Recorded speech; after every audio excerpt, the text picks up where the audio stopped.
Bergoyong. Ya. Bila nak bagi minyak wangi kat Zara ni? Zara tunggu lama ni. Zara tunggu lama dah. Lah, Zara pun pakai EV juga. Zara, okey, mai sini. Zara bagi tahu, Zara nak minyak wangi apa? Sorry lah abang lambat. Zara nak minyak wangi apa? Zara nak minyak wangi kasar sikit. Kasar. Weh, perempuan pakai kasar. Mai sini. Mai sini. Zara nak minyak wangi bau kasar macam mana? Tu wangi. Ha? Wangi lama sikit. Bau wangi. Ni, Uncle Yun nak beritahu kat Zara kalau nak bau wangi, Zara ambil non stick tau. Mai Uncle Yun spray. Wangi tak?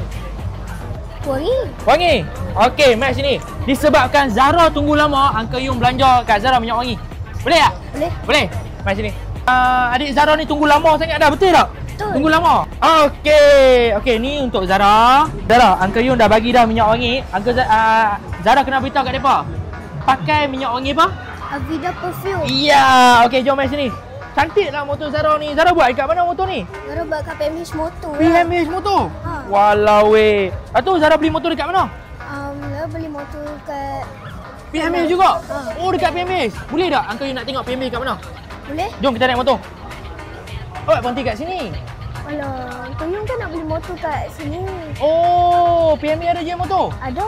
Oh, baru tahu. Tutup sini dulu. Oh, baru tahu. Zara buat motor semua ni dekat PMH lah? Ya. Oh, okey, faham. So, nak buat motor kena main? PMH. PMH motor. Okey geng, yang mana nak buat motor boleh mai PMH motor. Yang mana nak beli motor EV boleh mai PMH motor. Dia ada jual rim, arm untuk EV, part-part untuk EV ready stock. Hampa nak mai cari barang, cari dekat mana? PMH Motor. Ya, okey, bye bye. Assalamualaikum.